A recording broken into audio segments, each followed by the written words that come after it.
तो आज हम फिर डिस्कस करते हैं, हमारी इस क्लास में क्वेश्चन नंबर 2 पर डिस्कस करेंगे। हमने क्वेश्चन नंबर फर्स्ट जो हमने अच्छे से समझा था, आप भी क्वेश्चंस को डेली का डेली सोल्व कीजिए, है ना। टेलीग्राम चैनल पर तो आप जुड़े हैं, नहीं जुड़े हैं तो इस नंबर पे कॉल कर लीजिए या व्हाट्सएप मैसेज कर दीजिए, आपको लिंक मिल जाएगा। और आप डेली का डेली क्वेश्चन सोल्व कीजिए पहले, फिर उसके बाद में उसका वीडियो सॉल्यूशन देख लीजिए, जिससे क्या होगा कि आपके हर मेथड्स आपके क्लियर होते जाएंगे। तो चलिए क्वेश्चन नंबर 2 पे डिस्कस करते हैं। क्वेश्चन नंबर 2 क्या लिखा हुआ, पहले क्वेश्चन को पढ़ना सीखो, ठीक है। क्वेश्चन नंबर 2 लिखा हुआ है कि convert 4 hours 15 minutes to a fraction of half a day, यानी कि 4 घंटे 15 मिनट को आधे दिन के भिन्न में आपको बदलना है, ठीक है। अब देखना, समझना पूरी बात को बहुत अच्छे से, आपको हर एक मेथड समझाएंगे, अच्छे से समझो। देखो एक काम करते हैं, सबसे पहले होल डे लेते हैं ना, होल डे पूरा दिन लेते हैं, ठीक है। यहां पर एक हम रख लेते हैं सर सर्कल, यहां पर क्या ले आते हैं हम, एक सर्कल रख के लेके आते हैं, और ये रहा हमारा सर्कल, ठीक है, ये रहा हमारा सर्कल। मान लेते हैं ये हमारा टोटल डे है, यानी कि पूरा होल डे है, ठीक है।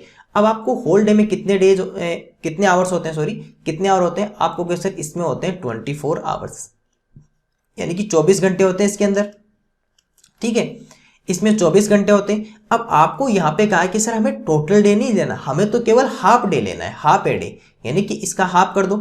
तो जब इसका हमने हाफ कर दिया इसका, तो बताइए कितना हो जाएगा सर। 24 का अगर आपने हाफ किया तो 1/2, ध्यान रखना हाफ को या आधे को किससे लिखा जाता है, एक और बात समझ लो कि हाफ कहो या फिर जिसे आधा कहा जाता है, इसे फ्रैक्शन में क्या लिखा जाता है, भिन्न में क्या लिखा जाता है, इसे 1/2।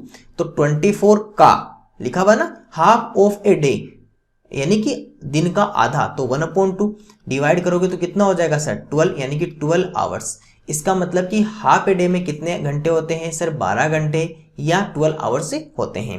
अब आपको इस 12 आवर्स में से कितना लेना है सर, 4 घंटे और 15 मिनट हमें बाहर निकालना है। 4 आवर एंड 15 मिनट्स हमें क्या लेना है, बाहर की तरफ लेना है। तो मान लेते हैं कि देखो ये वाला जो पार्ट है ना, ये वाला ऐसे मान लेते हैं कि ये जो पार्ट है ये हमारा मान लेते हैं इसका पूरा 4 आवर और 15 मिनट से 4 घंटे और 15 मिनट, ये हमारा ये वाला हिस्सा कितना रह जाता है सर, 4 घंटे और 15 मिनट रह जाता है। तो ये कितना है सर, ये है 4 आवर्स और 15 मिनट्स, 4 आवर और 15 मिनट्स ये रह जाएगा, ठीक है। अब आपको क्या करना है, इसको फ्रैक्शन में कन्वर्ट करना है, भिन्न में आपको इसको बदलना है। तो देखो जब भी अगर भिन्न में बदलोगे तो भिन्न का एक रूल होता है, फ्रैक्शन का एक रूल होता है। रूल क्या होता है, देखो आप किसी भी फ्रैक्शन को न्यूमरेटर या डिनोमिनेटर, जिसे हिंदी में अंश या हर कहते हैं, इसी में तो लिखते हो, अंश या हर में लिखते हैं। अब ध्यान रखना, नीचे जो आपके डिनोमिनेटर में होगा वहां तो आएगा टोटल, जिसे एक हिंदी में कहा जाता है कुल, और ऊपर न्यूमरेटर में आएगा इस कुल में से आप कितना बाहर ले रहे हो, इसमें से कितना ले रहे हो, है ना। तो आपके पास में यहाँ अभी टोटल कितना है, आपको सर टोटल हमारे पास में जो है वो है 12 आवर्स, ठीक है। और उसमें से कितना चाहिए आपको, आप कहोगे सर 4 आवर्स एंड 15 मिनट्स हमें चाहिए, 4 आवर्स एंड 15 मिनट्स हमें इसमें से बाहर निकालना, ठीक है।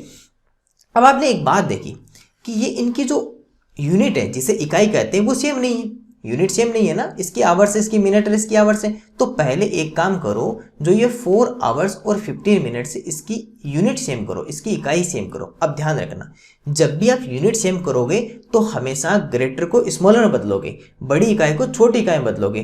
तो आवर्स और मिनट्स में कौन ग्रेटर हुआ सर, आवर्स। इसका मतलब आवर किस में जाएगा, आवर जाएगा मिनट्स में। तो बताइए 4 आवर्स में टोटल कितनी मिनट्स होती है, 1 आवर में कितनी मिनट होती है, 60 मिनट, 1 आवर में 60 मिनट। तो 4 आवर्स में कितनी मिनट हो गई, 4 × 60 मिनट, तो टोटल कितना हो जाएगा 240 मिनट हो जाएगा। तो 4 आवर्स में कितनी मिनट हो गई, 240 मिनट्स। अब बताइए ये 240 मिनट और इसके साथ में प्लस में कितना मिनट है, 15 मिनट, तो टोटल कितना हो गया सर 255 मिनट, ये तो हो गया 255 मिनट।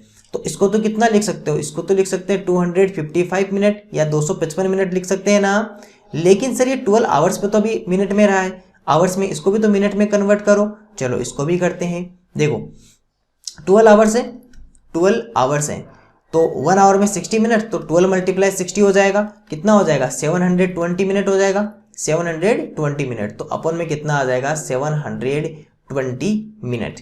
अब देखो पहले ये चेक करो कि क्या यहाँ पर ऐसा ऑप्शन है, ऐसा ऑप्शन नहीं है। तो क्या करेंगे, क्या सर इनमें किसी नंबर का डिवाइड हो रहा है, सेम नंबर का, ध्यान रखना सेम नंबर का ही डिवाइड होना चाहिए। ये और इम्पोर्टेंट बात है, डिवाइड हमेशा सेम नंबर का होगा। इसको इधर लिख देते हैं, ठीक है, इसके बीच में एक लाइन लगा देते हैं, वापस इधर आ जाते हैं, ठीक।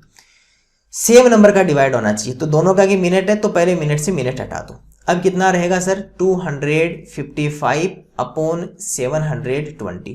क्या दोनों में किसी नंबर का डिवाइड हो सकता है? देखो लास्ट में इसके 5 है, इसके 0 है। रूल ऑफ 5 क्या कहता है, किसी भी नंबर का जो वंश डिजिट, ये इकाई का अंक अगर 0 या 5 हो, कितना हो, 0 या 5, तो उसमें डिवाइड किसका होगा, 5 का। तो इसका मतलब इसमें भी 5 का डिवाइड होगा, इसमें भी 5 का डिवाइड होगा। ध्यान रखना दोनों में सेम नंबर का डिवाइड होना चाहिए, पहला इंपॉर्टेंट बात तो ये है।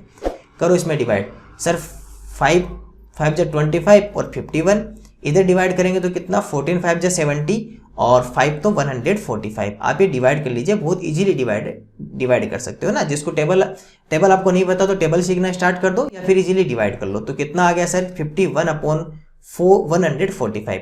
तो 51 अपॉन 145 ये हमारे पास में आंसर रहेगा। तो ऑप्शन नंबर 2 इसका क्या रहेगा सर, इसका राइट आंसर कितना रहेगा, ऑप्शन नंबर 2 इसका राइट रहेगा। तो एक बार वापस समझ लीजिए इस क्वेश्चन को, इसको वापस आपको वीडियो को देखिए, क्लास को फिर से देखिए, समझने की ट्राई कीजिए, फिर इसी क्वेश्चन को खुद से वापस बनाने की ट्राई कीजिए। क्योंकि जब तक आप बार बार प्रैक्टिस नहीं करोगे तब तक आप इसको मेथड्स को सीखोगे नहीं, और एग्जाम में इसी टाइप के क्वेश्चन आएंगे। केवल क्या चेंज होगा, इसकी जगह नंबर चेंज हो जाएंगे, बाकी क्वेश्चन इन्हीं में से ही आएंगे। अब जो प्रैक्टिस सेशन चल रहा है ना, मान के चलो कि आपके एग्जाम में पूरे 20 आउट ऑफ 20 क्वेश्चन इसी में से ही मिलेंगे, लेकिन केवल संख्या चेंज होगी, नाम चेंज होगा, एज इट इज क्वेश्चन आएगा। बस आप तो मेथड ऐसे के ऐसे याद कर लो।